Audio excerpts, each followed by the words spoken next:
Sugar, I love you, babe. Mm. You are a true YouTube treasure.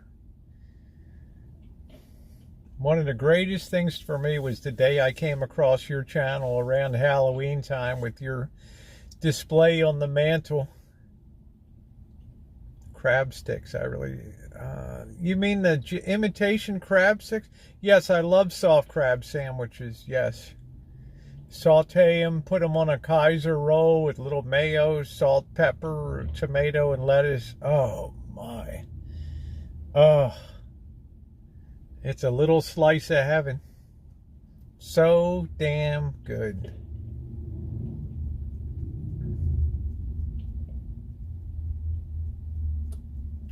So damn good.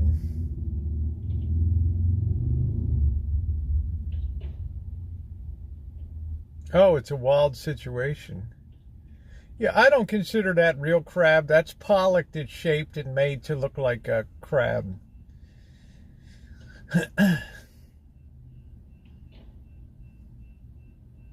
Because people just, the average person can't afford crab these days. There's too many people in the world. Here comes the train.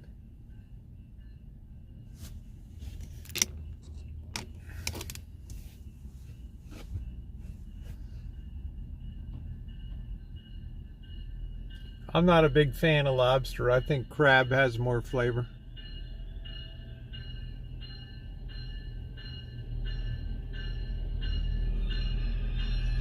Since fuel prices went up, there's a lot more people riding this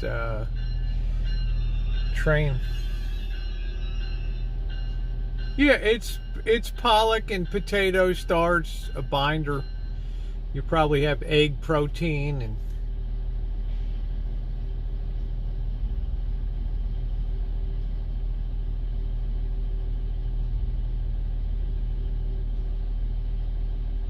it's a very well organized, well run train. It was fun to ride it.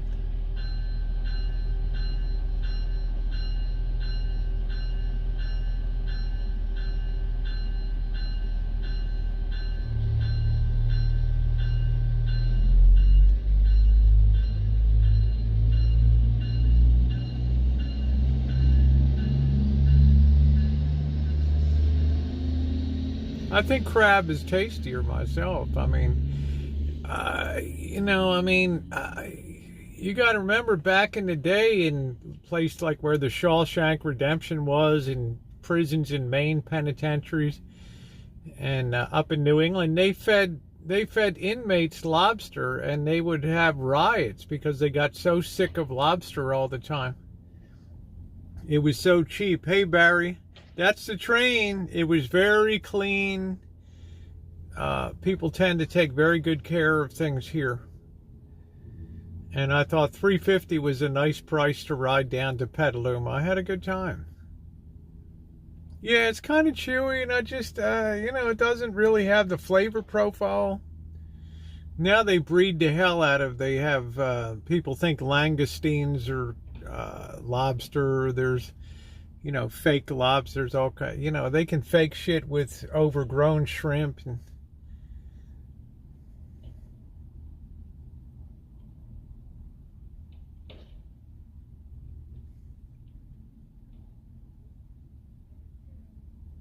I'm not sure, Dave, if it has a toilet. I didn't really look around, to be totally honest with you.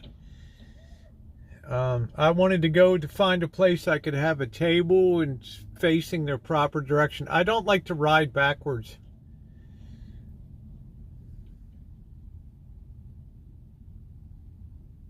This was the first time I've ridden in a train in California.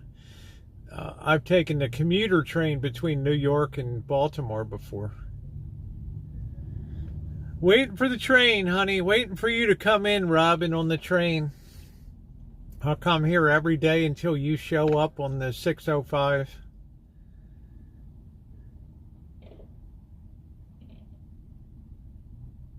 Yeah, it's not good to ride backwards. It's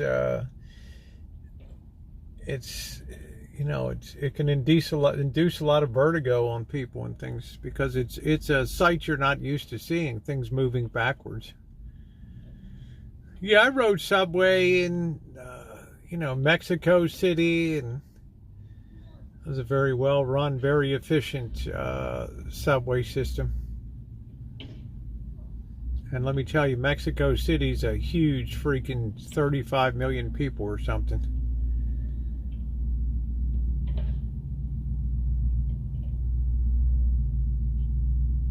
You love lobster. I've got June loves lobster. June, do you have an update? Did they play again in Atlanta and whoever the hell was playing tonight? I've never seen a backwards seat on a plane, to be honest with you.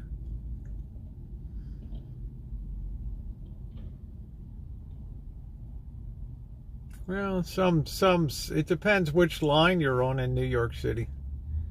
Grandma had a Volvo stay backwards facing seat. Oh, Amanda, we had it's crazy. Hey, Marquise, how are you? Marquise, do you like lobster? We're going to have lobster tonight. We're going to have lobster rolls. Everybody wants a lobster.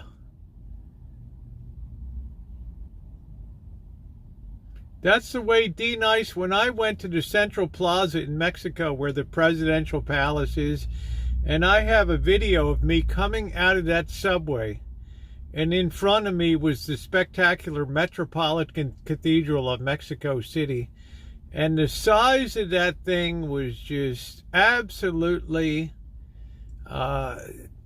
incredible.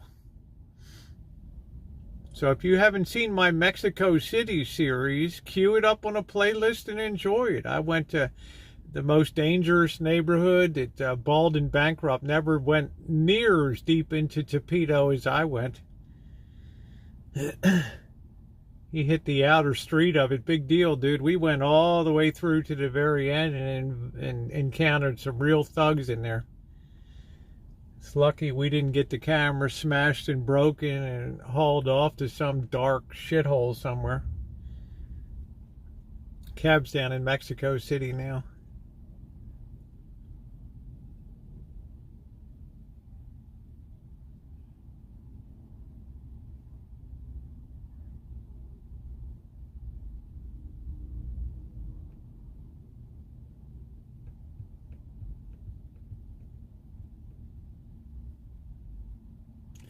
I could see the lines going up north, 100 and 155th up through some of the Bronx, but I'd be surprised that the line over to Brooklyn and Queens and everything would be, that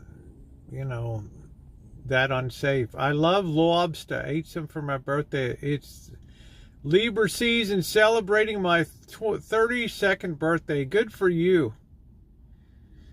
Good for you. Yeah, I was scared for myself, Nino. It was one of the most stupid things I ever did. Yeah, you have to take a bus to Santa Rosa, too, to the Amtrak. San Francisco is not served by rail. It will be once this stupid high-speed rail, $100 billion boondoggle is finished. My life be like, ooh, ooh,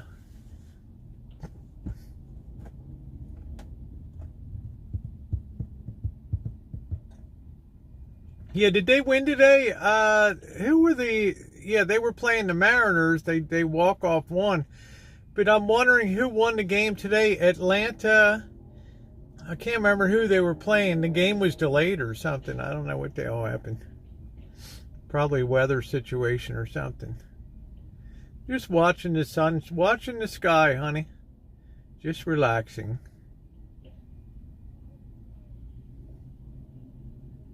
I don't know what about Pfizer. Yeah, I'm not waiting for anything to kill. My knees are too sore to do walking around. The game was rain delayed. Did it ever start again?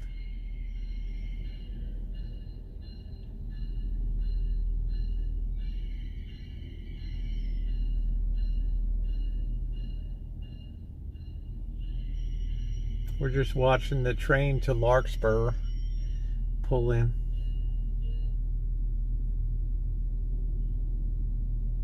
It's what's called the marine layer. It took me a couple years to get used to California, and it's got weather unlike anywhere else in America, because we're on the western side of the Sierras, and it has its own weather system here.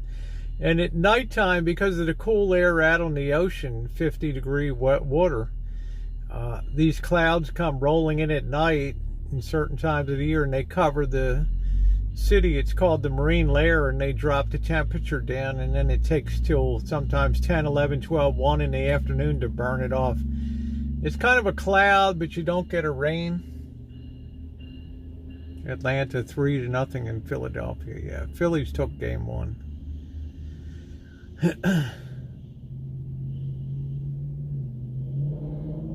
I mean, Atlanta's a hell of a baseball team.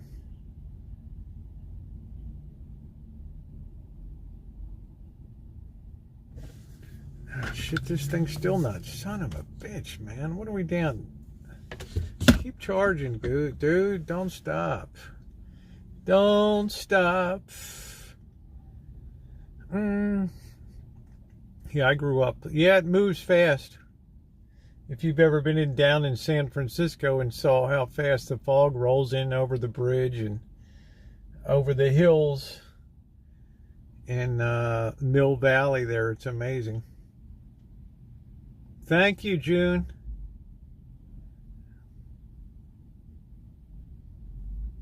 I mean, Atlanta's a hell of a baseball team.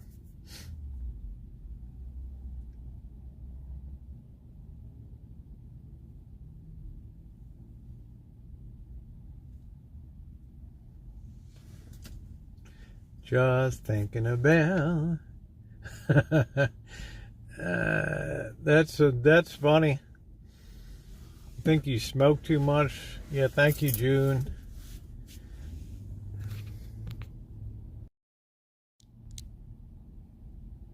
Boo-doop, boo-doop, boo-doo, boo-doo, boo, boo, boo, doo-doo. Boo-doop, boo-doop, boo, boo-doop, boo-doop, boo-doo.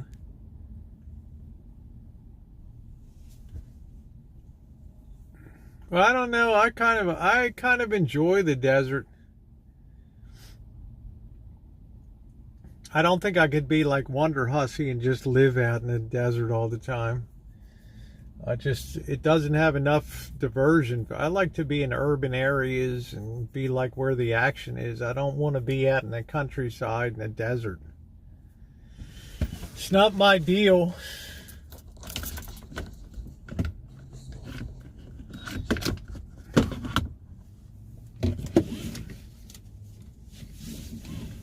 Yeah, I played lacrosse big in Maryland growing up.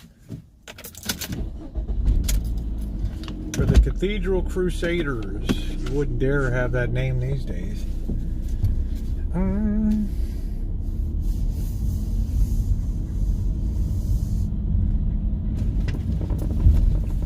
I think the desert is beautiful even on the hot nights. Once the sun goes down and that warm breeze blows and you have low humidity, it's so, you can't even describe it. Right? It's just so, it feels so good. Even when the temperature goes from like 110, 115 down to like 98, it feels so good.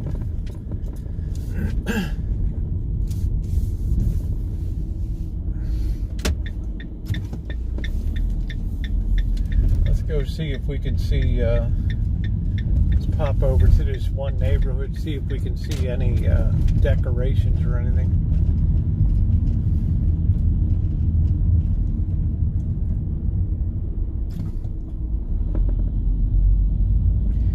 Yeah, they're clouds, but they're not rain clouds. I mean, you will have a mist in the morning. It feels like it's like maybe spitting a little bit. You can definitely feel like you're walking through like fog or something. You can definitely feel the moisture on you. So I turned off the water system now. I was defense. Same thing in soccer. I wasn't good enough to be on offense, but I was good enough to be a good defender at the goal. But there's nothing like being hit with a hard-ass lacrosse ball at 70 miles an hour. I don't care if you're wearing a helmet or not. Coach say, grab your nuts and get out there and get back on. You're like, you talk about concussion protocol. We had no concussion protocol.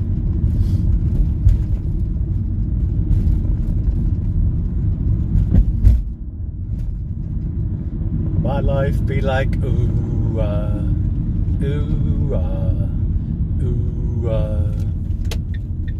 Let's see if we see any decorations around tonight. Oh, here's some over here.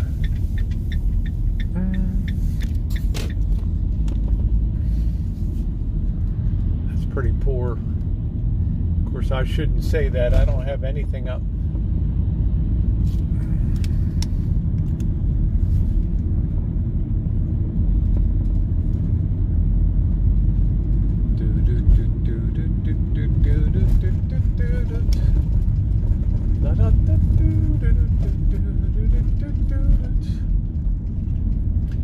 $59 degrees. Woo!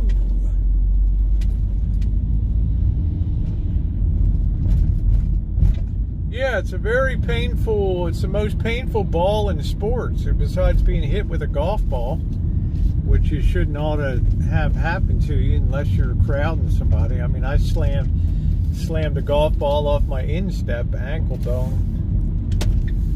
That was painful as hell. Not seeing much in the way of decoration so far.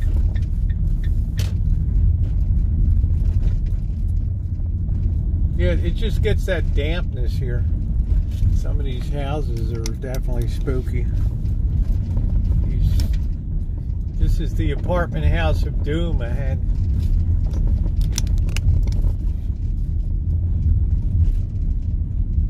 Well, I think in original lacrosse, the losing team would be beaten to death by the winners, I believe. You know, there was a price to pay for being a loser.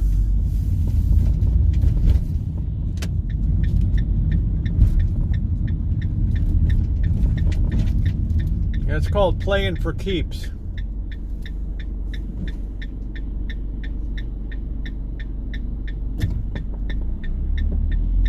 That's like a WTF moment. We're gonna have to fight our way out of here, boys.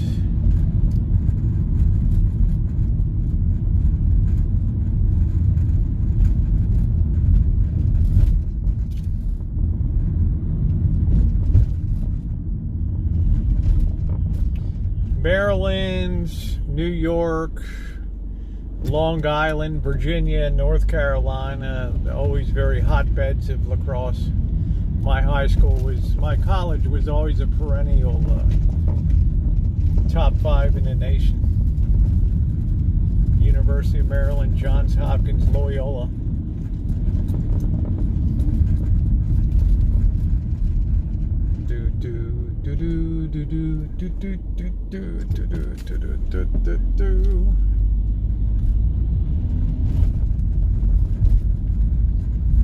CW Post,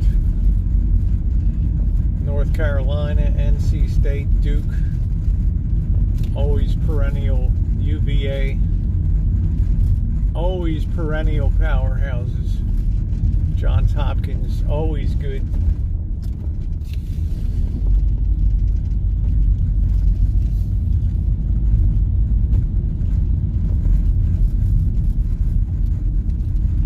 Fastest game on 2 feet. Well, that's a game, there's no rest, man. It's just constant go, go, go, go, go. Get hit in the nuts, keep going. Get a stick in the helmet on the side, keep going. Don't cry like a baby.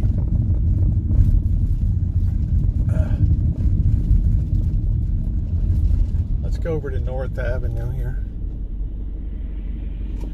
Charge that baby up. You ought to have it plugged in while you're chatting, then it charges while you chat.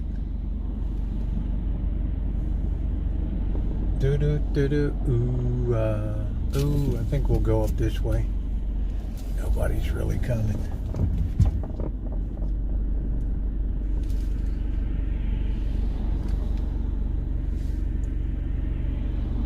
Ooh, ooh, ooh, ooh.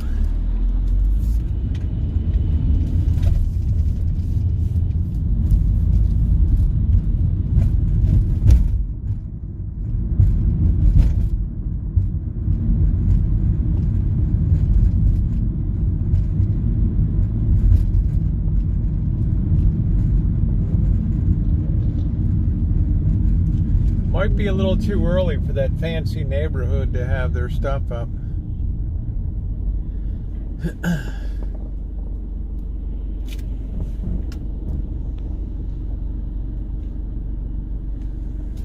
Little bit early.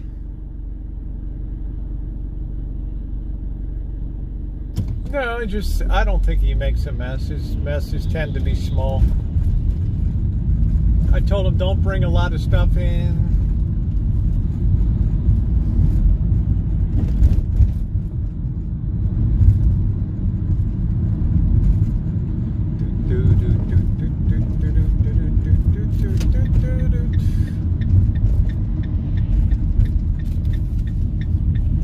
Let's go over here.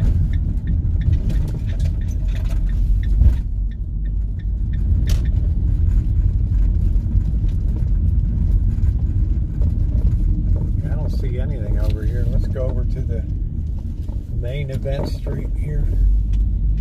See if anything's over here.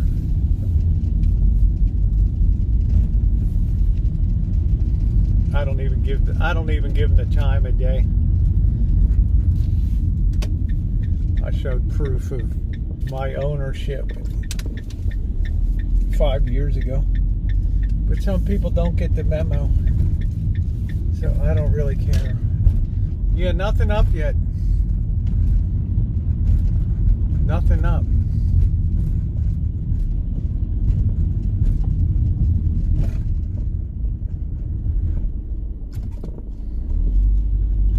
Yeah, this is a street of very huge homes here. This will, when we come back again for Halloween, this place will be off the hook. Right now, there's nothing. Yeah, it gets dark fast here now.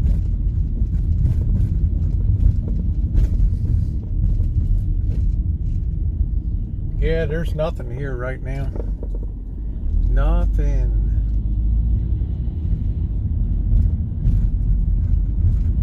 Nice, June. Yeah, there's nothing here. Look at the size of the trunk on this eucalyptus tree. I mean, literally, that thing is like 8 feet across there. 8 to 10 feet across there. To tell you the truth, sir, I don't think my subscribers would much care.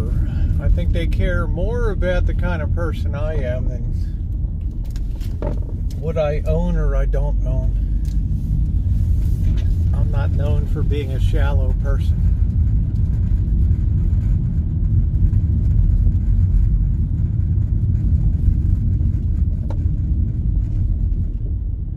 Yeah, nothing here, man. I'm not seeing anything. No decorations at all.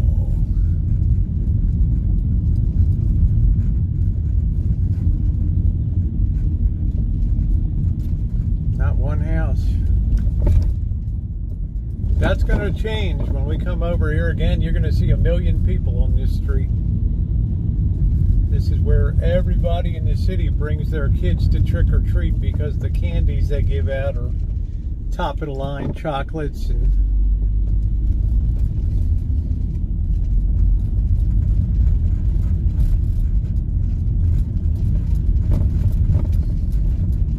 thank you for the thumbs up.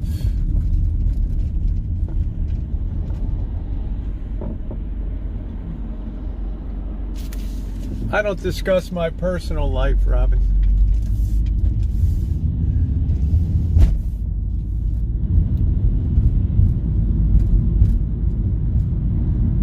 Thank you for the thumbs up.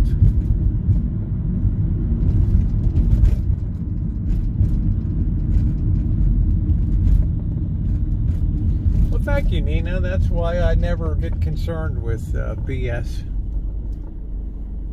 Because some people are just thirsty for attention.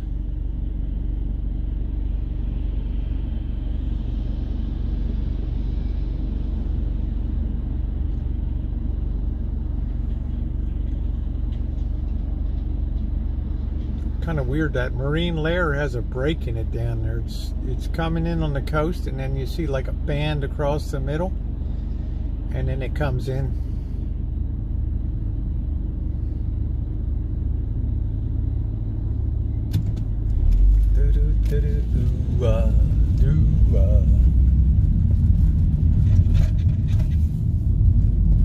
Let's see what's going on downtown.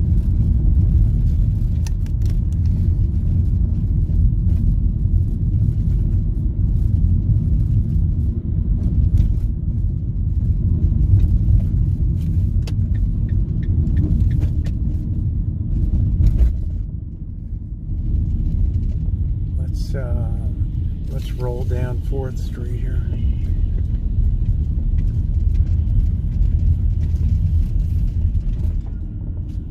Boy, this apartment building is almost done. Go ahead, dude.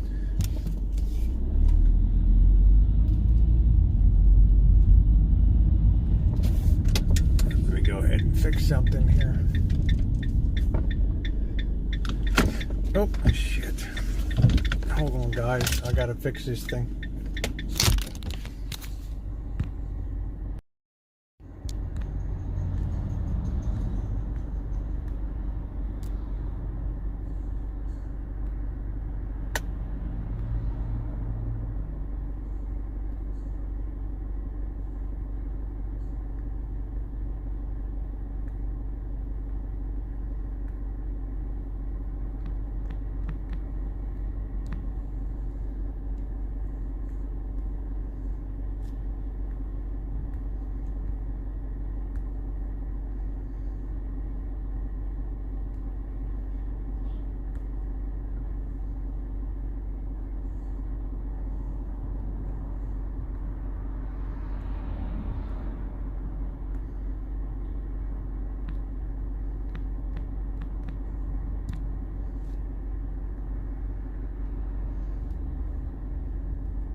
Careful backing out. Guacamole and chips.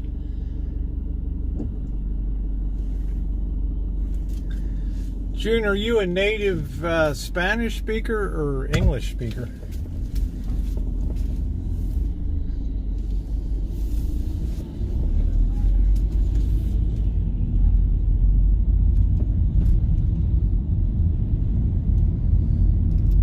Let's see what's going on 4th Street.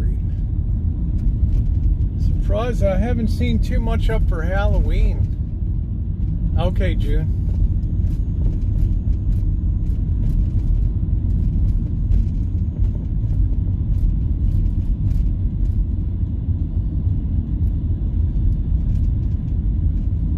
Haven't seen too much down here at all.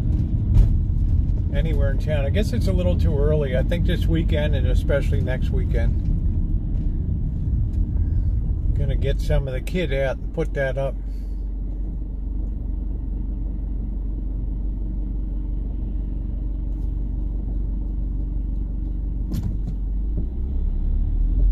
I don't know. I thought last year was pretty big.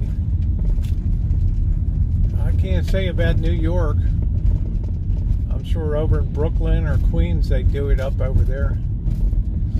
Up in Flushing Meadow and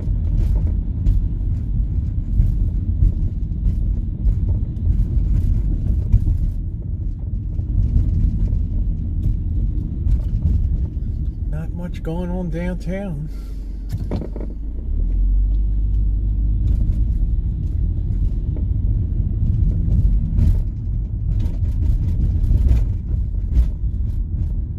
Cerveza Mas Fina.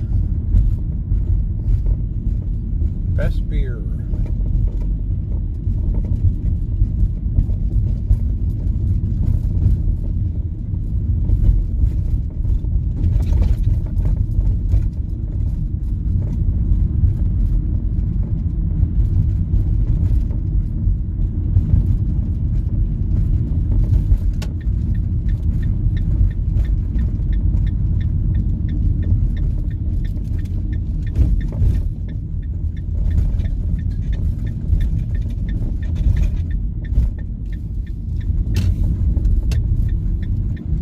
Well, we didn't see really any decorations tonight at all. Yeah, I like a good cerveza.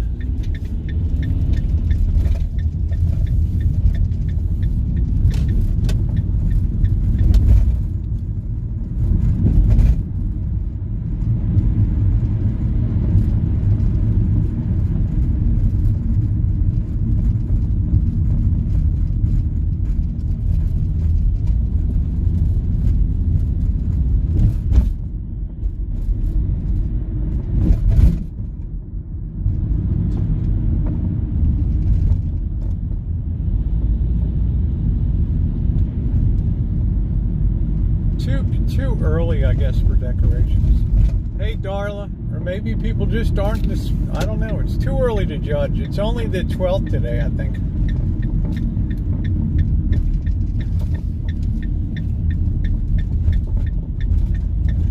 Kind of like too early, I guess.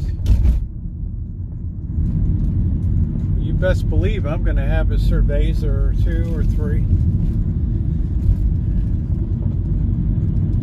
Vegas Rosie picks later.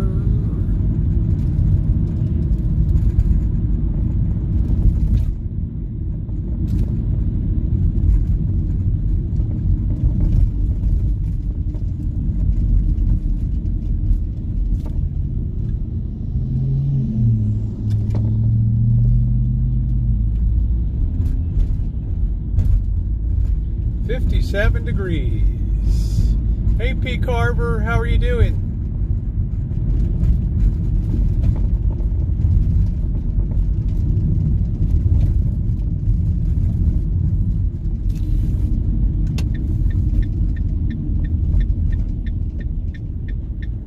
Yeah, we are. We get home and we're in the spooky spirit, sugar. I got more stuff to get up. I got more stuff to get up.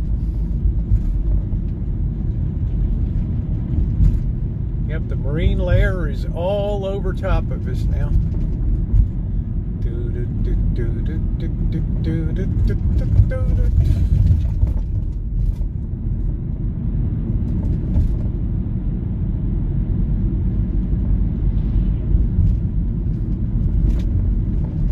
We are in the spooky mood.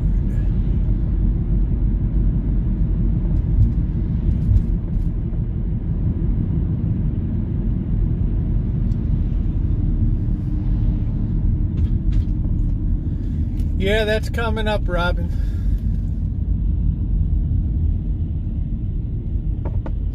That's coming up, trust me. Hey, Rhonda, doing good. How you doing, babe? I don't know what the Pfizer thing was that you were talking about.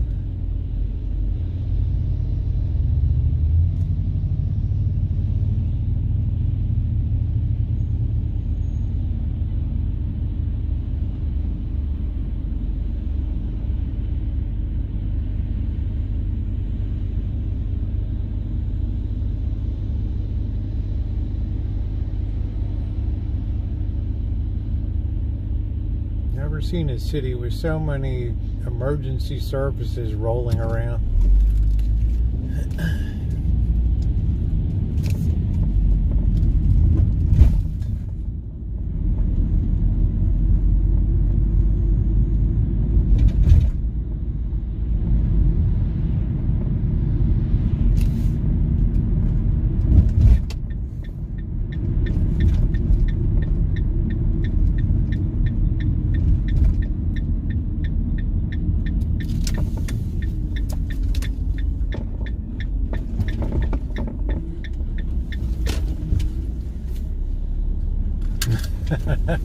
That'd be fun. That'd be fun, June. That would be fun, honey. Everybody'd like to see you in that outfit. Nothing wrong with that. Hey, Deborah, how are you? Good to see you.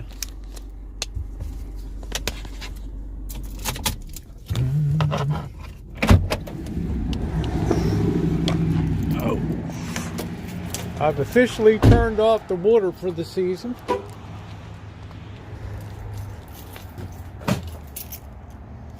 Home is where the heart is. I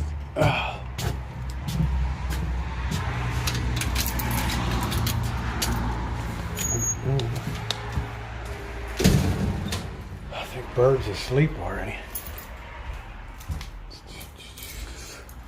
I think we both had very long days of physical labor today.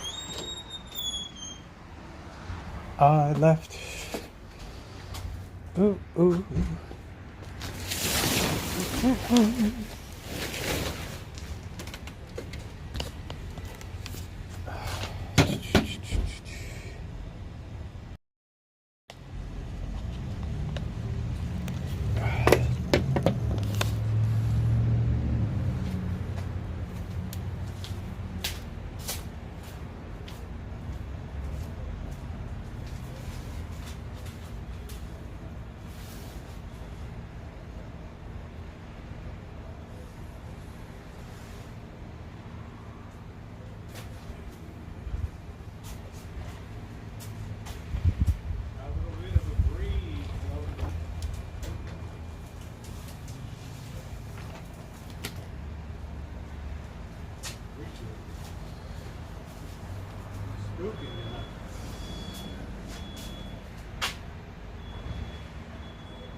It's a nice looking setup right there. I don't know if it's going to be enough light to cook by. I don't know.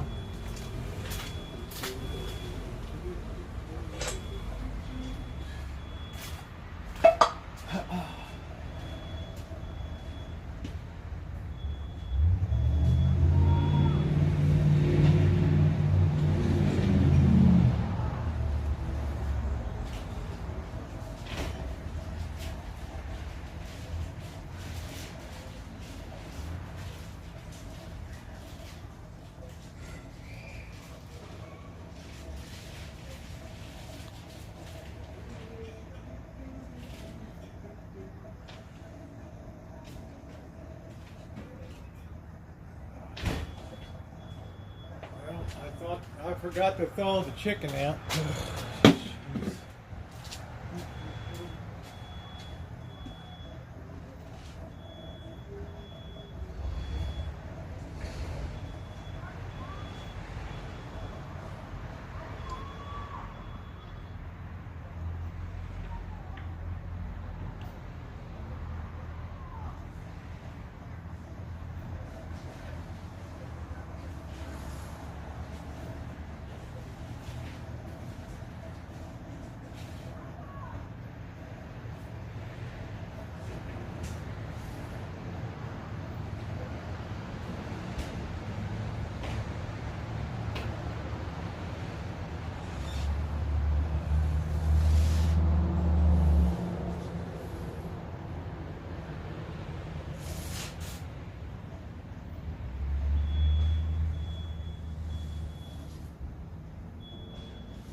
the time of night I say, grab your nuts, get your beer. Oh, it's going to be a little chilly. Let's put the light on. I can hardly see.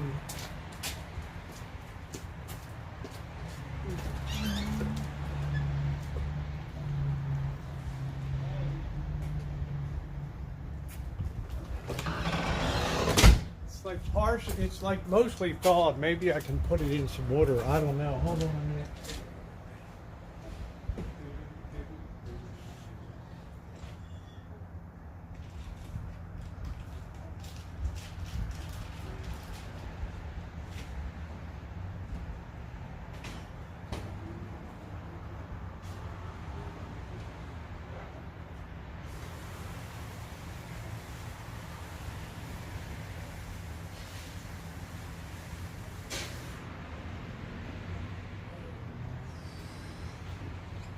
Well, I guess we're having pasta tonight.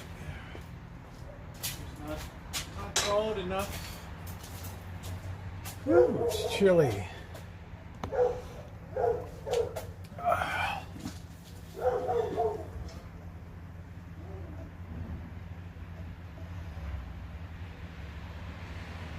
Dogs. I haven't heard those big dogs before. I wonder if they got a dog next door. I don't know.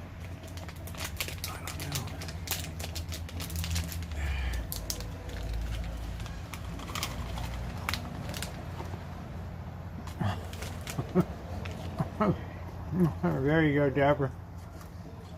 That's what I say. Grab your nuts and get a beer.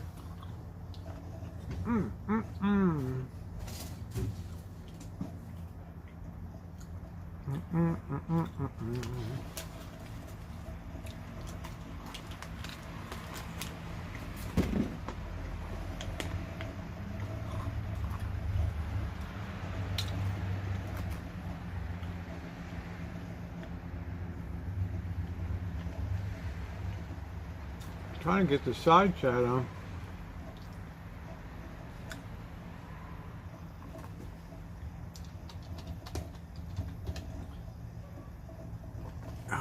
Take me a minute. I got one more hot noodle too.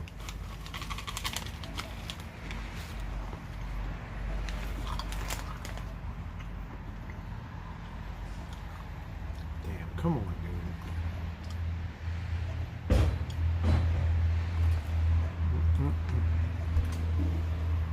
Hey, North Carolina. Yeah, I like this hoodie too. This was my Christmas present to myself 2 years ago.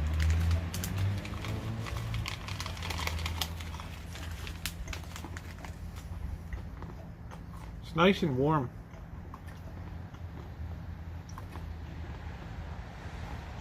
Guys, you know, oh man, the cats are around. Like, what the hell is going on?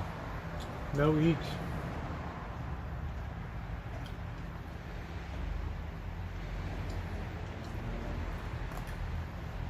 No eats. Oh, I finally got the side chat on. Yeah, I like birds.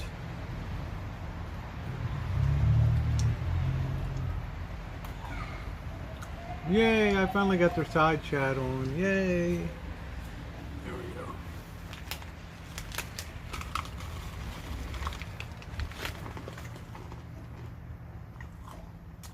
Must be very comfortable now, Deborah. Down in the desert area.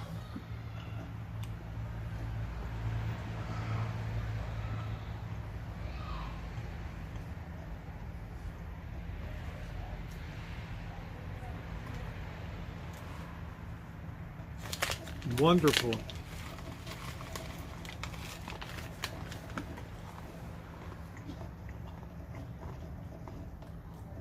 Yeah. Well, how did this summer rate? It didn't seem like there was, you know, we didn't have to airlift cars out of to a hotel.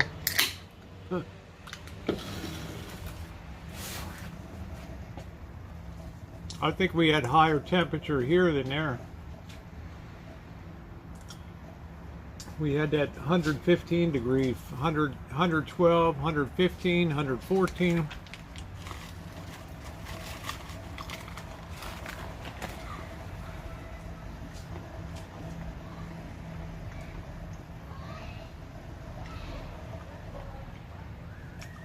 Oh yeah, the humidity was bad. Yeah, the monsoon. I forgot about that. Hey, Justin. Thumbs up or appreciate, guys. If you haven't hit the thumbs up, please take a second to do so.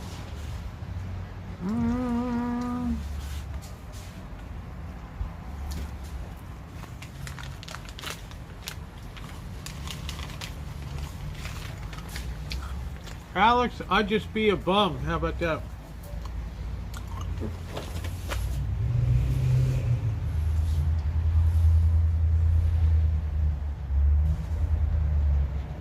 Not everybody can be a bum like me, Alex. I'm just a bummer.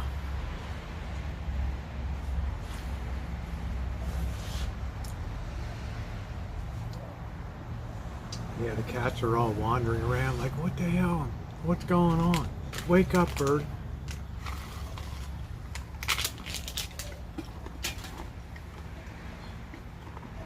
Too funny.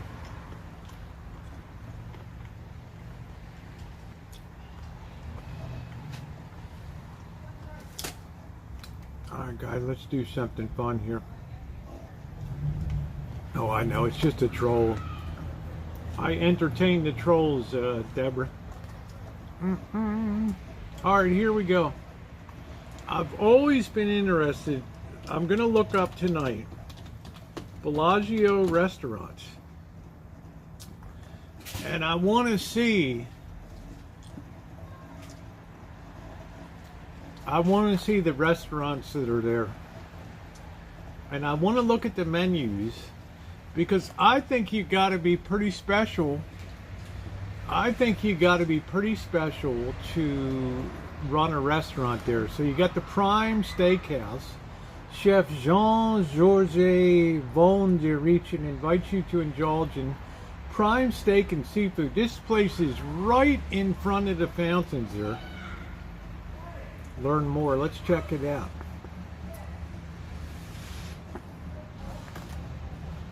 I don't want any cookies.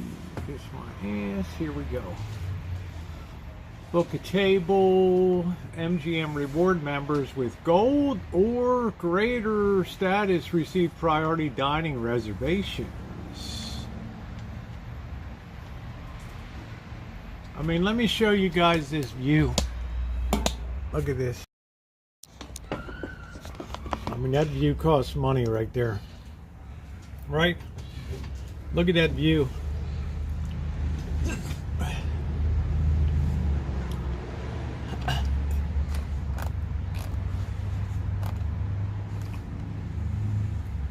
View the menu. Okay, so you got the seafood shrimp cocktail, $30. Tuna tartare, $32. Hamachi crudo, $32. Crispy salmon sushi, $29. Golden ostera caviar, $195. Oysters on the half shell, $30. Wow. Are you shitting me? Let's get on chilled shellfish. Petite shellfish platter, $42 per person.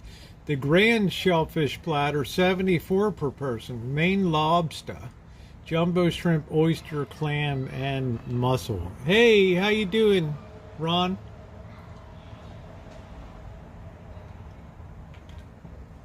Wow, this is like the top of the line here, folks. When you go to Vegas, this is how the 10% live. Appetizers, bacon wrapped shrimp, $29. That almost seems like a bargain. Beef carpaccio, $31. Dungeness crab cake, $32. Not me. I've never been to a serious dining except in Hong Kong. Pepper crusted foie gras, $35. Soups and salads. Baby beet carpaccio, $20. Look at this. Baby iceberg lettuce. Crispy bacon blue cheese lettuce, $22. $22. Caesar salad, $22. Burrata. I have no idea what the hell that is. Arugula salad, $23. Prime onion soup, $22. Clams. Sweet corn soup. Let's get to the main event. 8-ounce filet, $75. 14-ounce New York strip, $71. Dry aged bone-in ribeye, 18-ounce, $87. Wagyu rib cap, $135. Porterhouse for two, $156. Steaks from Japan, Wagyu beef, 6 ounces for $360. Japanese filet mignon, $125. Japanese New York strip, $150. 12-ounce Wagyu beef is $720. Holy crap. Entrees. Parmesan chicken, $48. Short ribs, $57. Salmon, $49. Seared bass, $52. Roasted double lamb chop, $75. Dover sole, $125. And a cold water lobster tail is market price. Now you got to buy your sides too. Mushrooms, $22. Spinach, $20. Asparagus, $20. Summer corn, $18. Squash, $16. Carrots, $16. Onions, $16. French fries, $18. Mac and cheese, $20. Baked potato, $20. Wow. Hey, how you doing, Charla? Holy smokes. I guess desserts are just whatever. I don't know. Wow. That is some serious stuff right there. Wow. All right, let's see what else we got in here. Oh, let's look at the reviews for... Let's open up another one here. New window. All right, let's open up...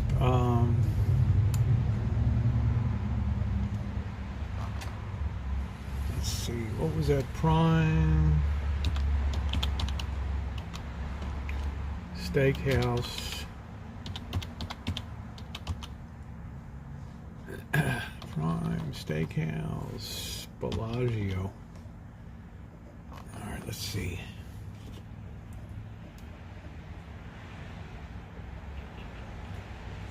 $1,222 Google reviews. Let's go to Yelp. I got the Yelp. I don't know. Maybe Yelp says you can't. Okay, let's see what Bellagio. Let's put Yelp.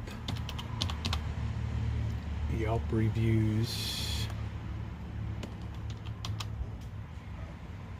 All right, here we go.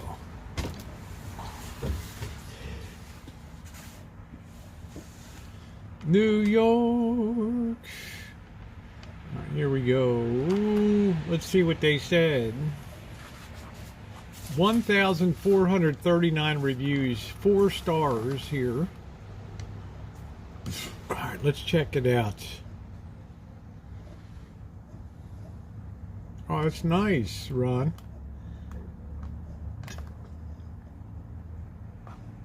Let's get down to the reviews here. About the business. Is there a fee to sit outside with the fountain view? Yes, it's $125 per person to sit outside with the fountain view. Holy hell.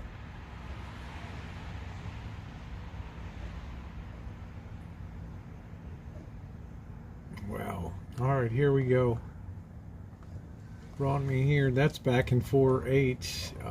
Let's see.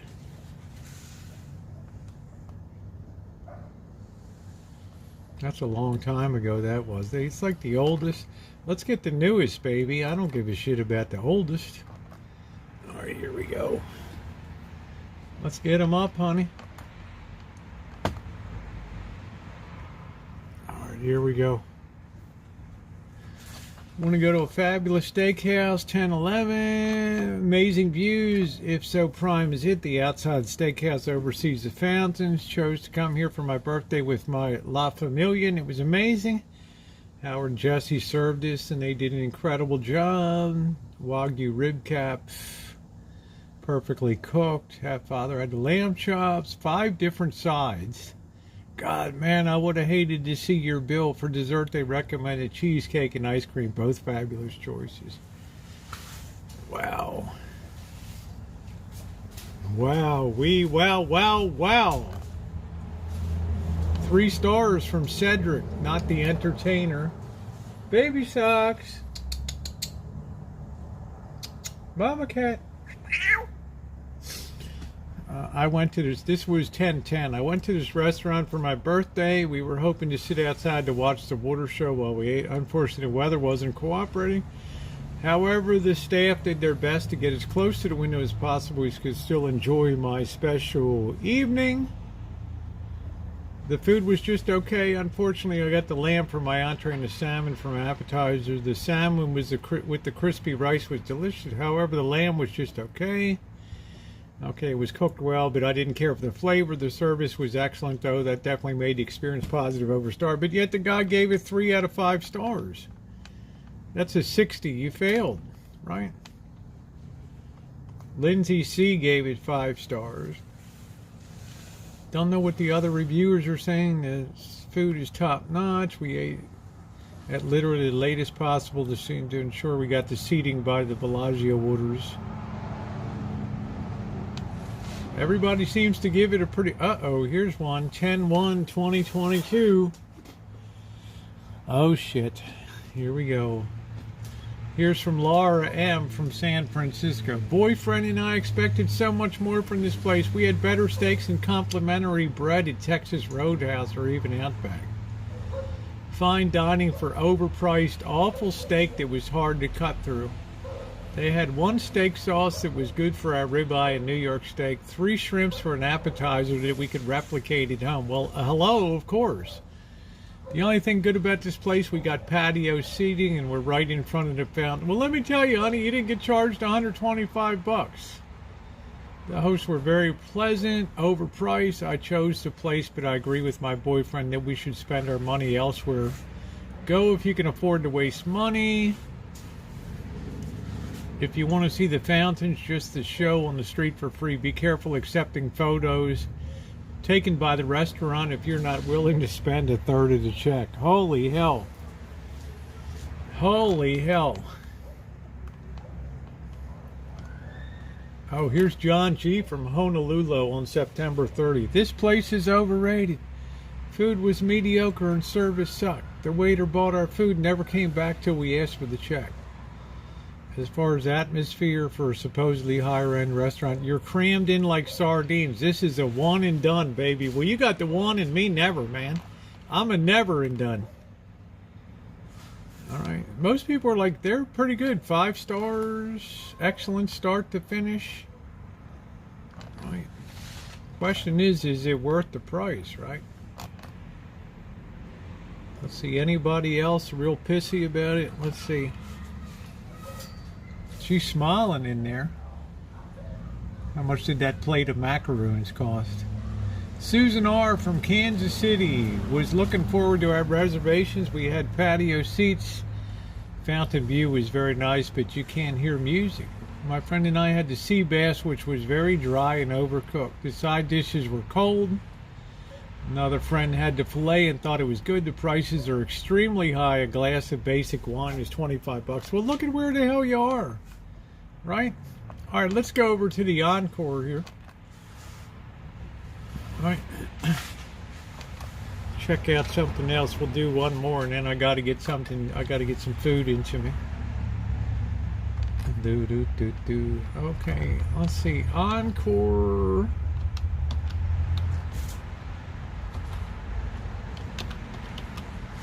Restaurants, or maybe we should say Wynn restaurants.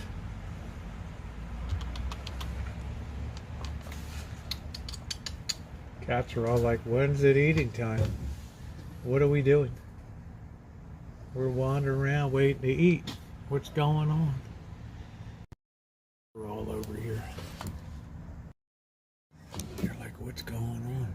Wandering around. Okay, let's see. Best Las Vegas restaurants and dining experience here. Flavors curated. Fine dining at Casa Delilah. I don't know. Let's see. Lakeside. Seafood with stunning views of the lakes. Well, let's see what we got here. Oh, that is a nice view.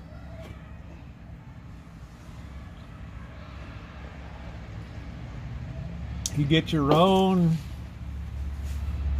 nudie statue there by the water. Nice. Let's go down here, see what we got. Where the hell's the menu? Main menu, dress code, resort elegant attire. Children under 5 are never permitted. Hey, I get that. Steak, spice crusted big eye tuna, $30. Steak tartare, 28. West or East Coast oysters, 32. Jumbo chilled shrimp, 30. They got the same shellfish plateau. King crab legs, jumbo shrimp, and oysters, 115. Or they got the grand. Maine lobster, king crab legs, jumbo shrimp, oysters, tuna tartare. Crab salad, $195. I wouldn't have any kids under 12. Caviar, domestic white sturgeon, $95. Ostera, $230. Golden Ostera, $375. Appetizers, beets are $24. Dumplings, impossible meat, Thai basils, cabbage, spicy short. Maryland crab cakes, $30. Chilled octopus, $30. All right, let's cut the bullshit. Let's get to the main event. Mahi, 52. Snapper, 54. New Zealand king salmon, 52. Mediterranean bronzino, whatever the hell that is, 59. Bouillabaisse, 68. Serpentine ravioli, 59. Truffle tagliatelle, 42. Chicken breast, $44. Shit. Lobster marketplace, charred steaks, filet, 74 for 9 ounce. Doesn't seem too terrible. Sides, 20, 18 on the sides there. Japanese Wagyu New York strip, 4 ounces. Shit, $220. Wow.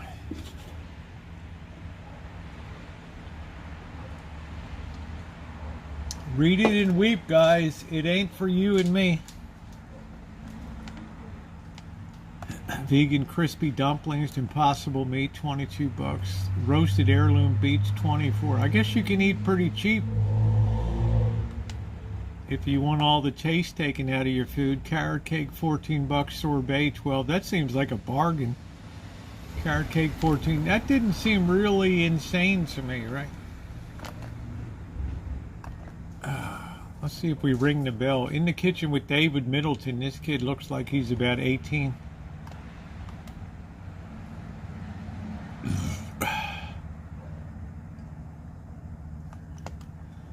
Alright, I don't need the kid slapping skin here about his own greatness. Tableau, Steakhouse, Sinatra. What the hell is that? That's Italian. Let's see. Let's see. Sediment exotic waterfalls, gardens. Mizumi serves pristine sushi and sashimi. I don't think that's going to do it. What about Delilah? An homage to the glamorous age of Hollywood and Las Vegas. Modern day supper club with a vintage aesthetic. Look at that. Ooh, ooh, ooh, look at that dealio. Huh?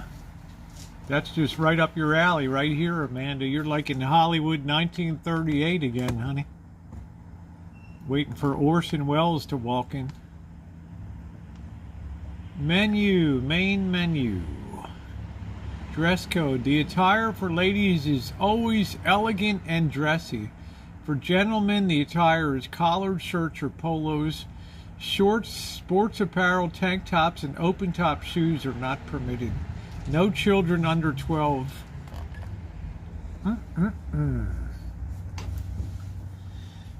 Oysters, 29. Shrimp cocktail, 20. No photography, no posting. Wow.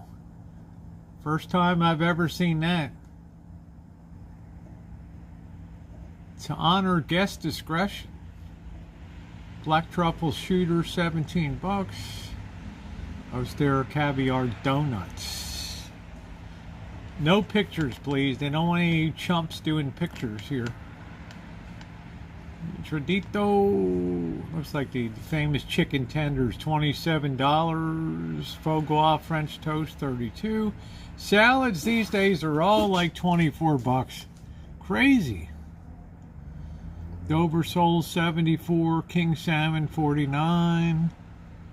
Dayboat scallops, 57. Chicken française, 55. Short rib Diane, 56. The burger, $30. Cavatelli alla vodka. Wagyu beef Wellington, 185 bucks. Steaks, 9-ounce filet, 69. Wow. 18-ounce double cut ribeye. I don't know what the hell double cut means. 98. Wagyu flat iron, 65. New York Wagyu, 110. Surf and turf, market price. Broiled half a Maine lobster, 56. King crab Oscar. I don't know, I guess this is about as expensive as dining gets, right? Sides are 17 to 22. What do you think, Shimei? Jumbo steak fries, 18. Black truffle palm puree Vermont butter, and I don't even know what the hell that is. Shoestring fries. Creamy Brussels sprouts, Thumbelina carrots. Vegan. Man, what the hell?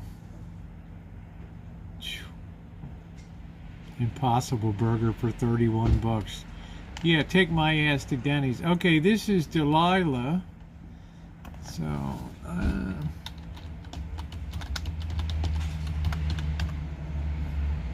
let's see. Delilah, Las Vegas, Yelp. Reviews. Here we go. Yeah, Shimei.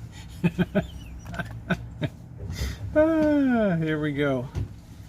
Let's see. We give this 4 stars on Yelp. Let's see what they're talking about on Yelp. Yeah, happy Halloween, everybody. I got my Nightbot with its typical greeting. Popular dishes: chicken tenders. Really? Beef Wellington, butter cake, foie gras. All right, let's see what somebody said. When was this? These are sponsored. Screw sponsored ones. Sherman Oaks Mario P on the 7th. By far the best dining experience.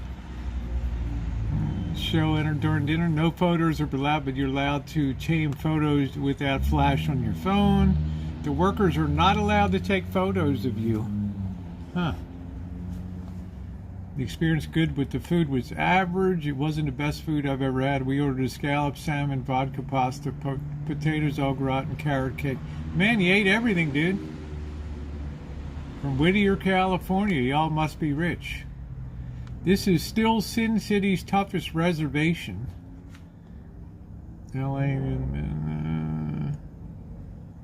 This sounds like a professional review. Bullshit. Gorgeous spot. Came here pre-dinner. They gave it 4 stars though. Seems like very well reviewed here. 5 stars. Yeah, I think people will definitely be digging that. Alright, stay home with the cooking, exactly. Stay home with the cooking. That's exactly it. And now I'm going to just have my hot ramen. What a letdown from what you guys just said. Like, holy hell, Rosie, you're really classing up the joint tonight. Yeah, I do that, you know? That's what I do. Yeah, that's what I do, man. I class up the joint. All right. We're going to have $45 ramen noodle bar. Can you imagine that charging 45 bucks? Hey, slug bug. 45 buckaroos. Ooh, what's up, Seraphic? My life be like, ooh.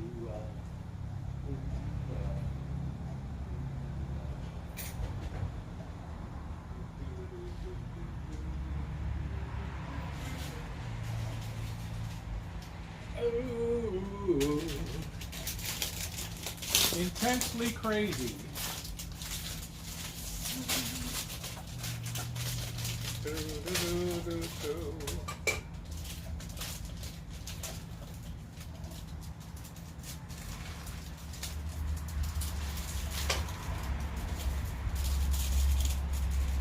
Make that baby good and spicy hot tonight. We needed to get the temperature up for picks night for NFL and NCAA.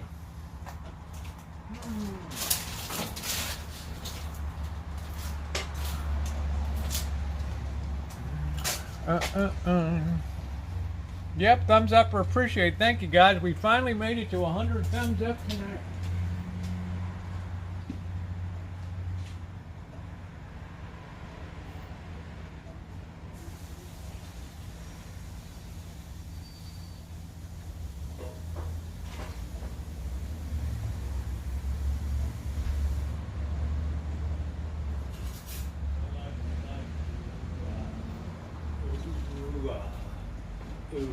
This is my last spicy ramen. I used to get it for $14 a case. Now it's like 22 bucks a case. Crazy. I think I'll throw some peas in there too. Yeah, what's great on a pizza but terrible in your underpants? A crust. I got that. I hear you on that.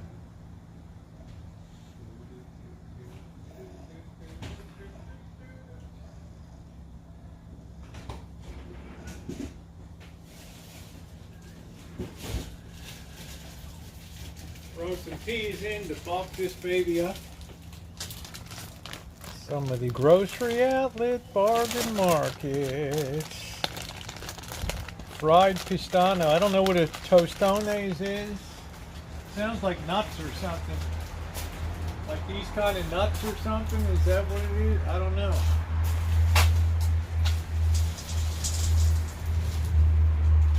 My life be like ooh, ooh, ooh, ooh, ooh, ooh. Good night, D Nice. Thanks for coming in tonight. Spending some time on the Rancho.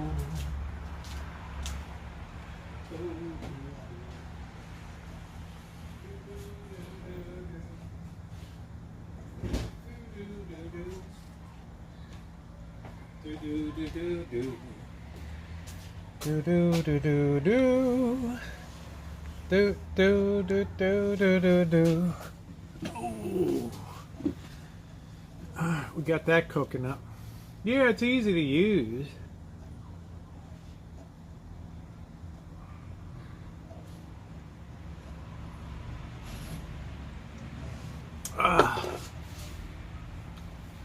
Crushed green plantain fried.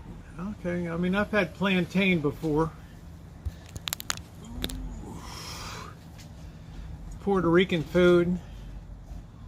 Poor Rob got caught right up in the filter, didn't he?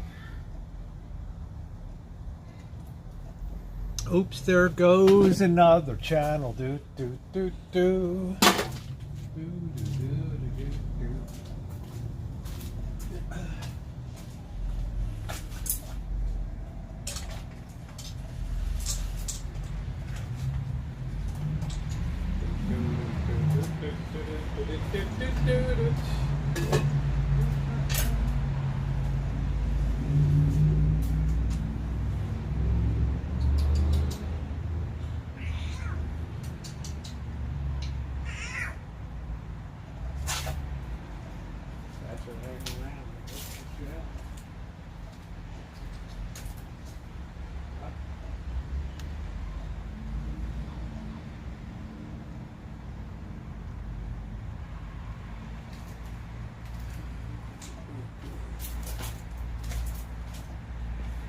My life be like ooh, ooh. Hello, James. How are you? Yeah, I think we will, Amanda. Let's save that for tomorrow night. We'll look that up. You guys got a restaurant you want me to check in?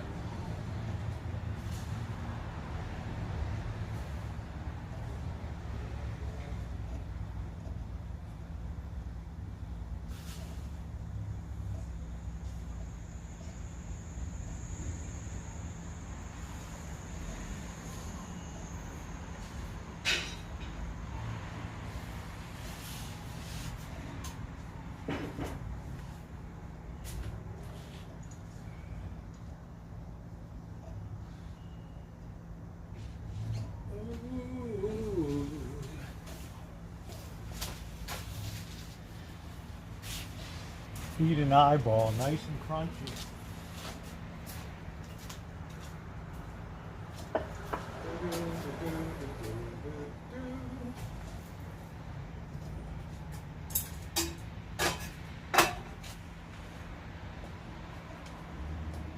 Take a while with these peas to bring it up to temperature.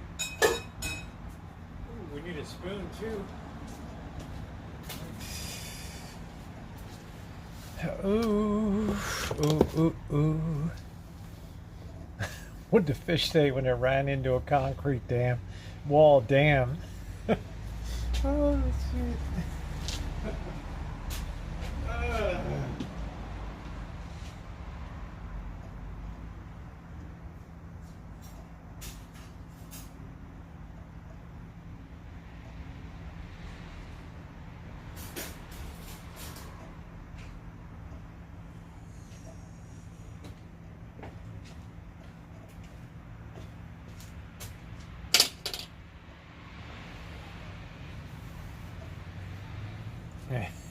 Sugar. Sugar, you're right.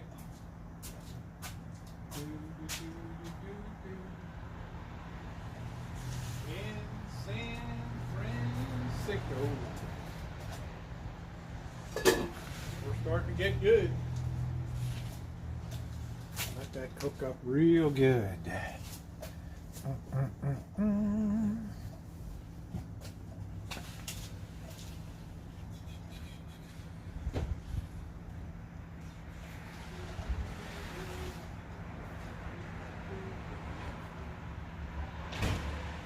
I can't believe tomorrow's Thursday.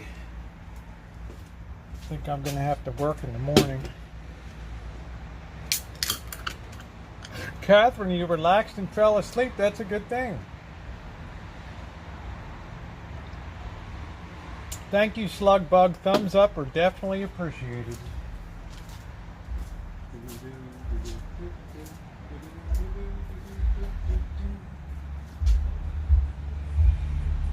Love the witches.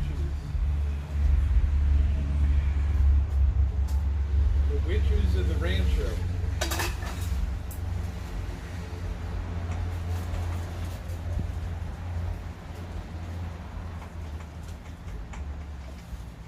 Just got a fortified ramen. It's the calories I burned today. It isn't going to be much. But you don't have to do because that chicken wasn't thawed. That's the way it goes. There's a difference in a deep freezer and a game, man. I got no idea. I've got no idea what it could be.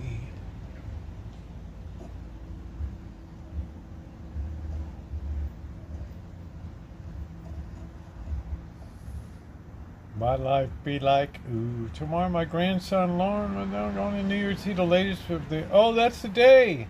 Oh, that's great, Craig. Wow, that's going to be a hell of a day at the Rainbow Room. Wow, better have your credit card for that one.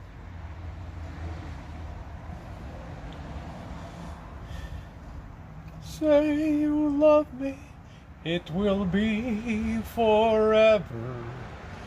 La da dee la dee la dee la do do do do the night.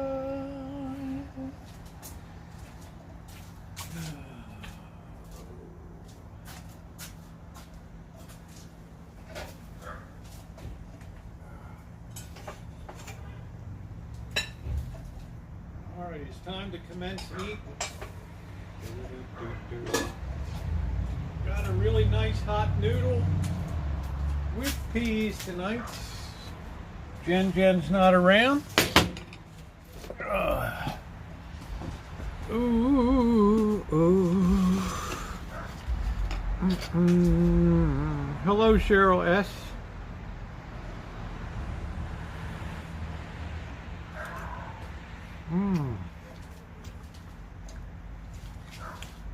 Lords of the dance. How about river dance?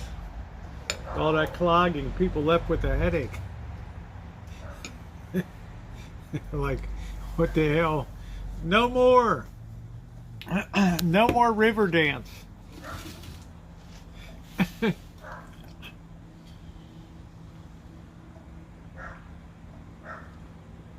Just finished working overtime. All right. Good on you.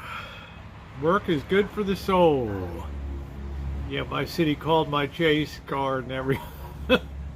Oh.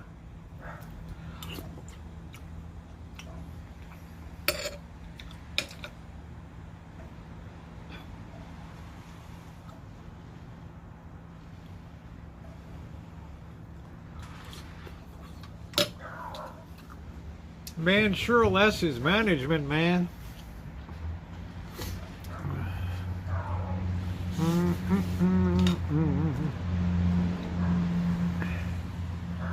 Looks like Scottish Dave has a question for you, Cheryl.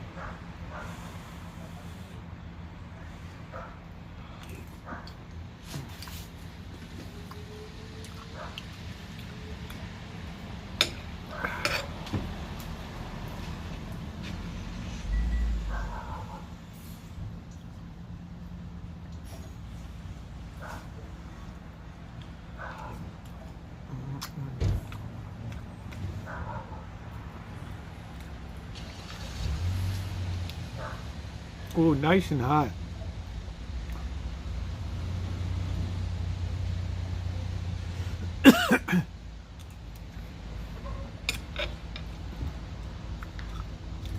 I don't know, Dave. Didn't I see you in the movie Train Spotting?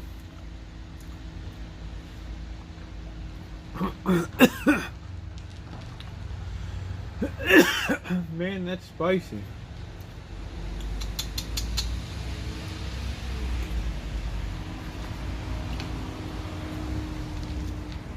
Baby socks.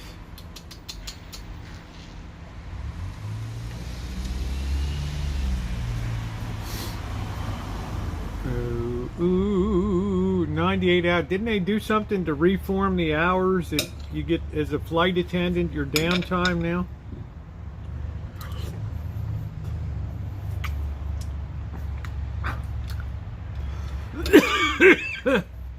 Ah.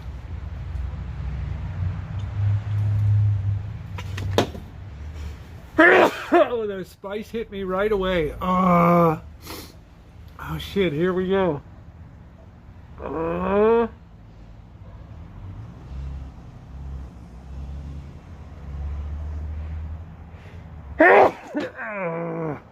Damn. Yeah, you have to have no less than 10 hours of rest between trips. Yeah. Is that a good thing? Amazon's under pressure from unions everywhere now.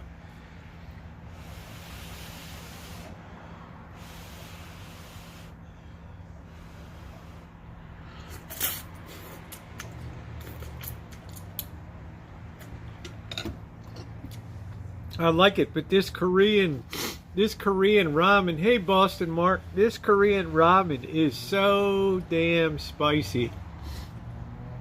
Yeah, Jeff Bezos under pressure. So is Starbucks, Howard Schultz or whatever the hell his name is. Yeah, me too, Rosemary. But I like it. Because all of a sudden I'm like warm and cozy inside, right? I was cold when I got home, chilly. But now it's really nice.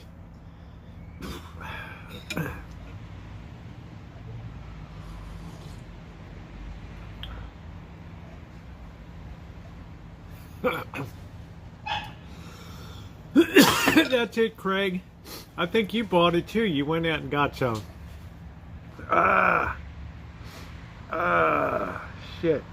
How you doing, Winter Storm? Safety and security, whatever else is reduced.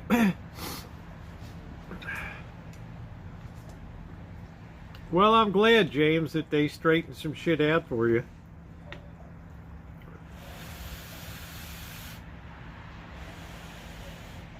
Oh, thank you, Seraphic. Thank you.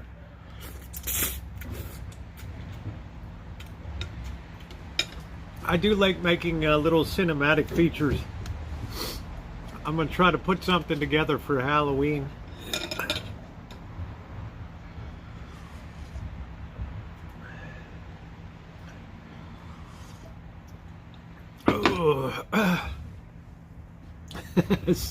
Send Elon Musk. Oh, shit. You guys are too much. He's a different kind of guy, I'll tell you that. Ain't nobody like Elon Musk. Right? Comes out and brings his own cologne out. Like, what the hell, dude? I'm waiting for Jamie Dimon, the chairman of J.P. Morgan Chase, to bring out his own line of cologne. God, what a world, man. What a world. What a freaking world.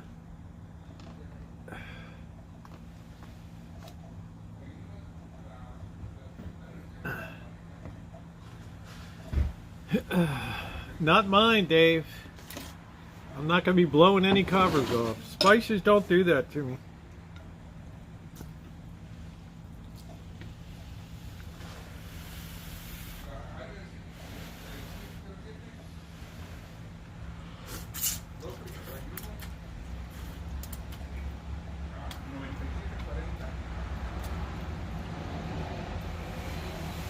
Hey, Ed. How are you?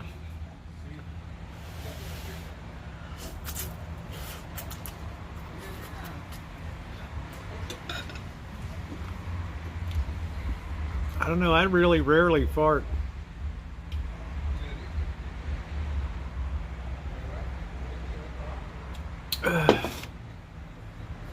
Oh, I love my beer. Love my beer.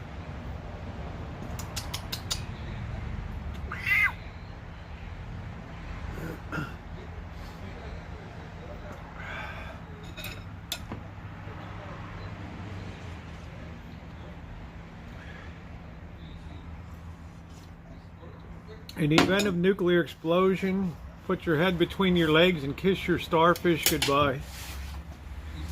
Yeah, that's right.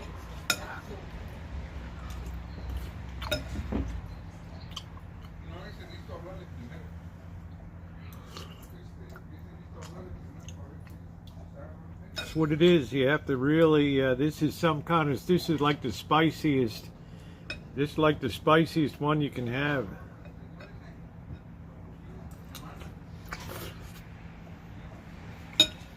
Yeah, world ends at 8, film at 11. How you doing, P2E? P2E's like all good, man. Rolling along with the Eagles. What a season. Super Bowl bound. Baltimore Ravens, Philadelphia Eagles.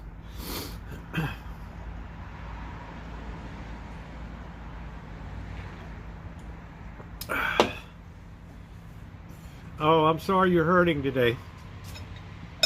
God bless. I'm kind of hurting from this work today.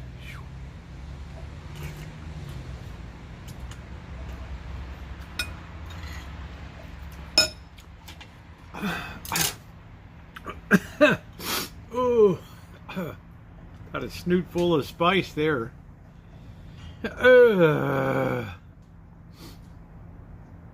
Film at 11.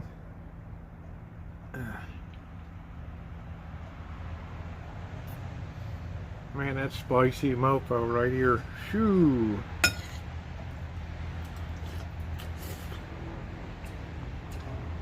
I'm so sore tonight, my knees hurt so bad.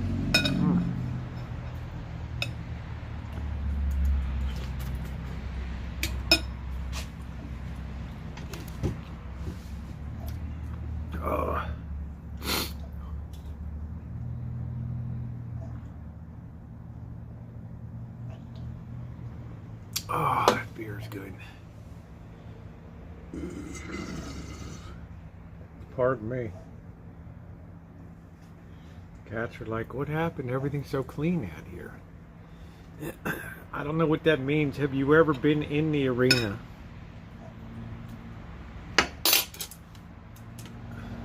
Yeah, thank you, Monica.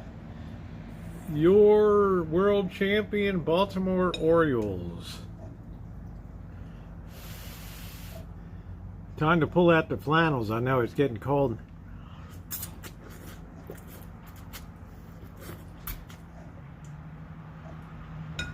Yes, I've been in San Quentin before, yes.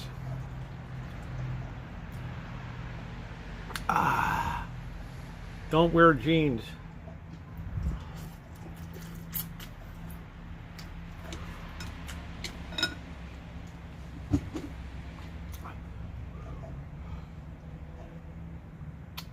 Pretty soon it's going to be out here on the deck. It's going to be chilly at night.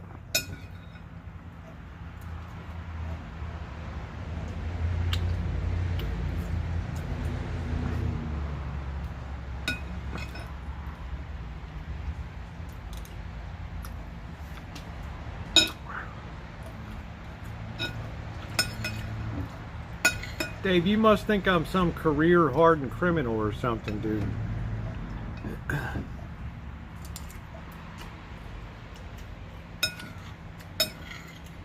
Man, San Quentin's the big house, dude. That and Pelican Bay. That's where they put the really fucked up people, up in Pelican Bay. Way up on the coast, just below Oregon there, Crescent City.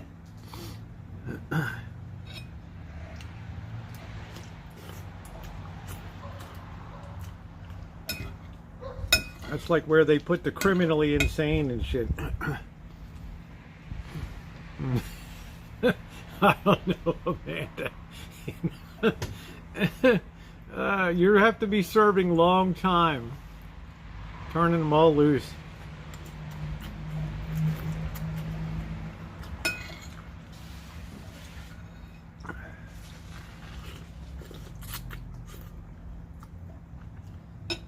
It's usually like something associated with a felony violence, kidnapping, murder.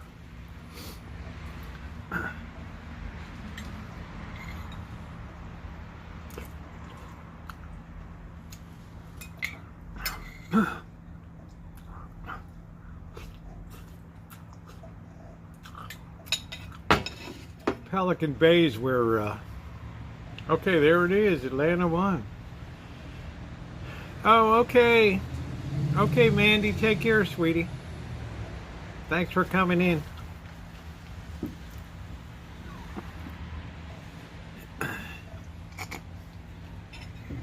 Well, I'm imagining that prisons in Scotland aren't a cakewalk, Dave.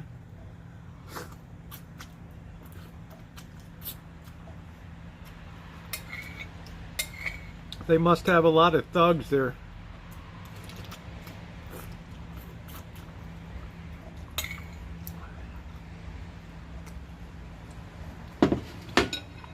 Yeah, egg drop.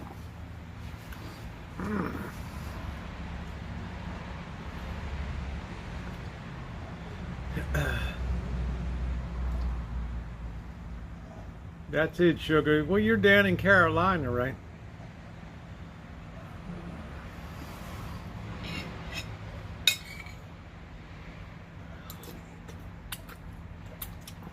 Like Amanda's like, why do you entertain him?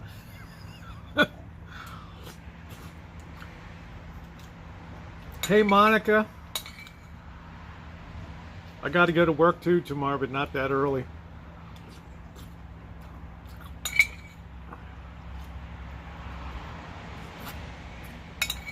And then I've absolutely got to finish up this crap around here.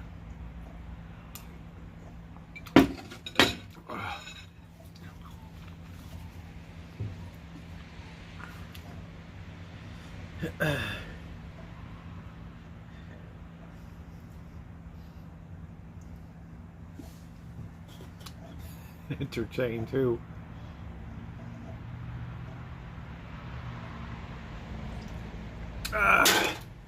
Just burn down the forest, sugar cane. That's it, honey. Burn down the forest. Imagine the fighters out there when Old Man Winter. Hey Johnson, thank you. When Old Man Winter descends on there.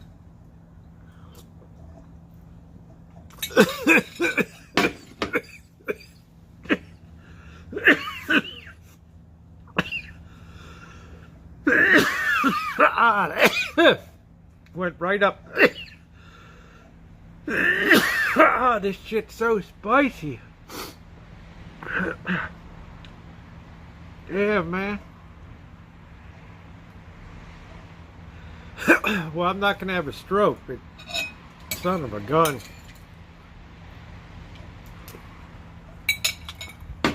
On a scale of 1 to 10, it's like a 10. Woo. Woo.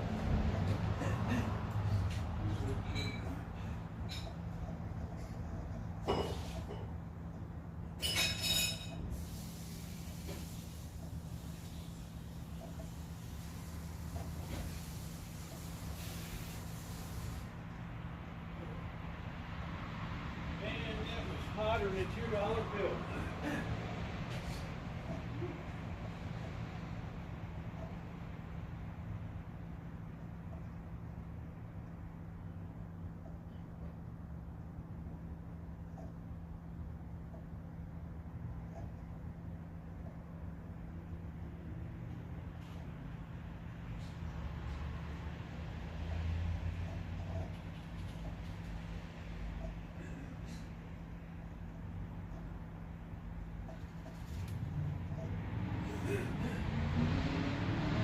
Woo! That was something. Holy smokes. Woo! Yeah, coughing the balls out of your head, exactly.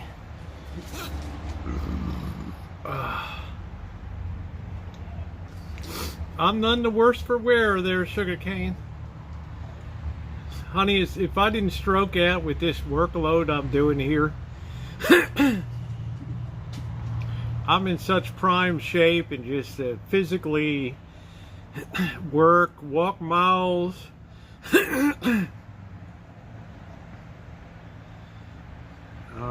You know, cardiovascularly speaking, I'd say I'm pretty much in the top 1 percentile for good low blood pressure. Yeah, could I cut down the drinking a little bit? Yeah, but not at my age. I don't give a flying fuck. As my friend says, how long do you want to live? Oh, that was spicy. Woo! Man, that was spicy. Sugarcane, some people were meant to be like pack horses of the expedition, right? The worker bees, bzzz, they work their whole life, and then when they stop working, they drop dead. Do-do-do-do.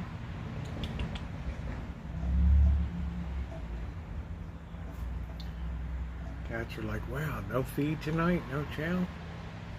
Hey Bliss, how are you? Yeah, I'm getting ready to, about 13 minutes, I'm going to go live for Vegas Rosie for the football picks of the week. It's going to be an interesting week coming up. It's going to be challenging. Thank you, Yulva. Good to see you. First donation tonight, $3. Thank you, Yulva. How are you, honey? I appreciate that. Thank you very much. Thank you, thank you, thank you. Ilva Bjarnson tipped $3 through Super Chat. Love Ilva.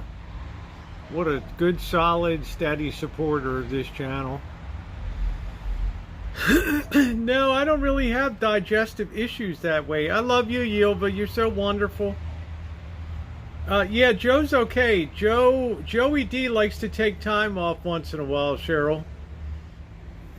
He'll step away. He made a nice donation for me when I was going to Vegas. I've gotten used to it. He likes to step away for 3-4 months at a time.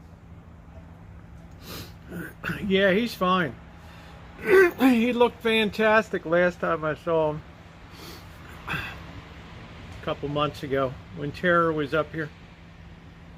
Yeah, he just likes to step away once in a while. Yeah, we got a very, we finally getting down to some real football games. Some real Southeast Conference stuff coming up. Tennessee at Alabama is like the marquee game of the weekend. Problem with Tennessee is they can't keep their team out of jail and lockup, felony, right? Felony assaults. Oh, shit. Well, I don't know, Bliss. We're going to know this weekend because Tennessee's undefeated this season, and they're rolling into, and Alabama's rolling into Tennessee. It's going to be damn interesting. And I get Tennessee in the points, so I'm happy. I might get my ass kicked, but I got 7 points. So if Bryce isn't quarterbacking for Alabama, then I've got a shot. Yeah, the cats are everywhere around here. They're just going crazy. They're not getting any food tonight. They're going in to see where Bird is. Like, what the hell's going on tonight? Mama cat. I got baby socks. I got so many cats here tonight. They're like, where in the hell is Bird? One's looking at the door, standing there. Cats are, hey, Petty Betty, the cats they're around everywhere here. They're like, what's going on, man? Didn't you hear the dinner bell ring? I guess I'll open a can of tuna tonight. Oh, man.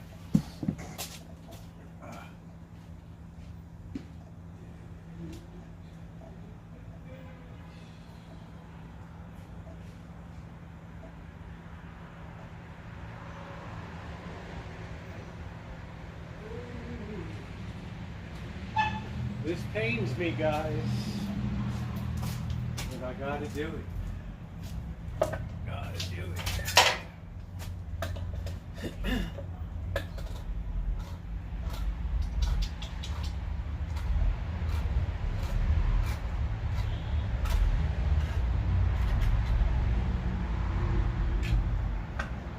They're gonna go nuts when they smell this. I gotta do it for the boys. I gotta drain this off. Hold on a minute.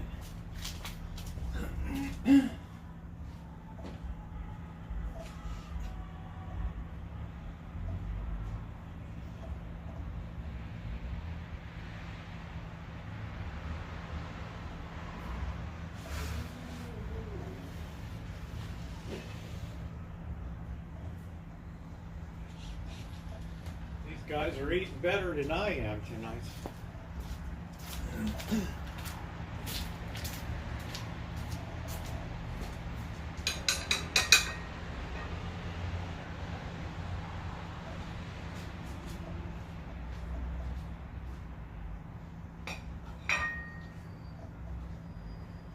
All right, go to it.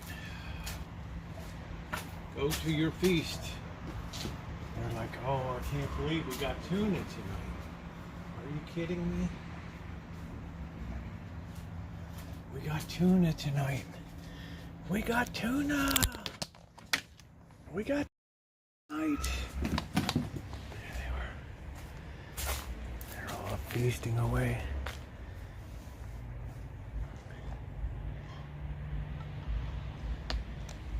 There they are.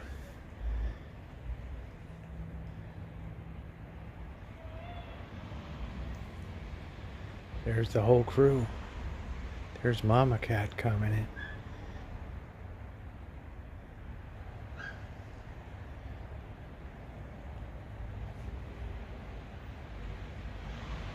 in. Look at all the cats.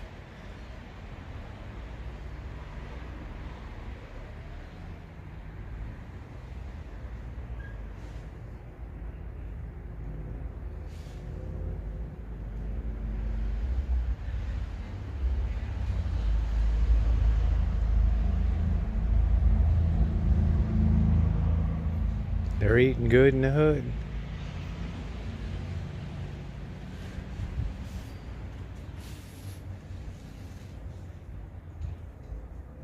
What a feast tonight, huh? What a feast. I know I'm running a cat house. Well, bird's sleeping, so I figure I'll best feed him.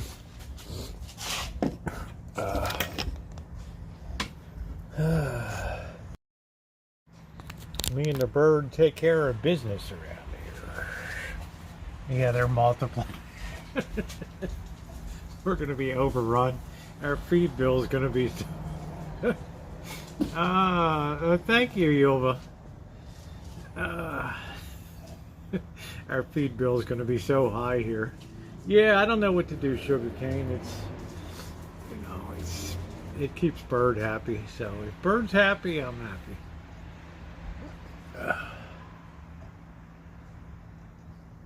They got a little something tonight anyway.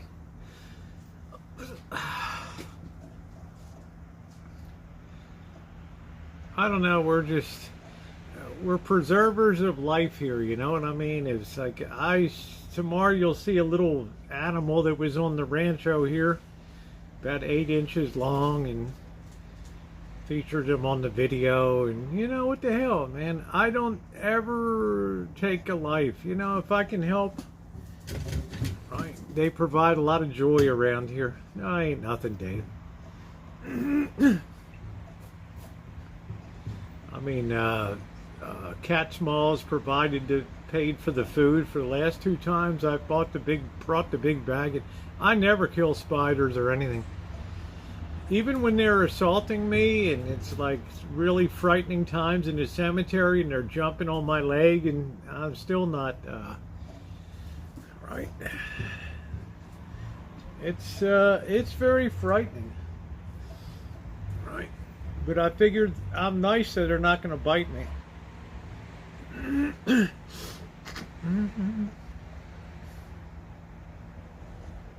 Cheryl, you're just mean. Baby Socks is up like, what's going on? Where's the rest of the food?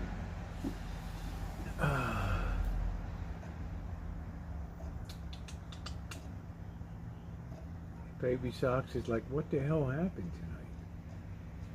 Right. See the way they all came out of the woodwork. They all came out of the woodwork. His wings were stuck on a burr. Oh, okay. That's cool. My cat's out. Doesn't bother my neighbors. Rosie's an animal lover. I'm an animal lover. Love all my animals. Yes, I do.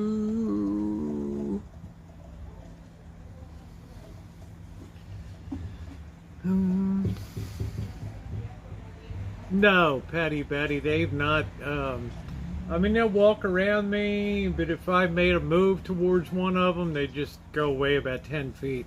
I mean, they're gradually getting used to the place here. But they're feral cats, I think. I don't know. Right.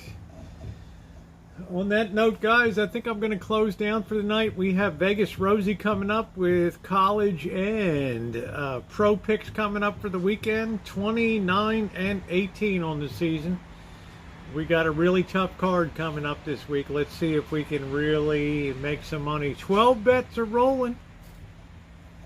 So, to my wonderful moderators, thank you so much for everything that you do. It is appreciated. To my friends on here, thank you so much, June.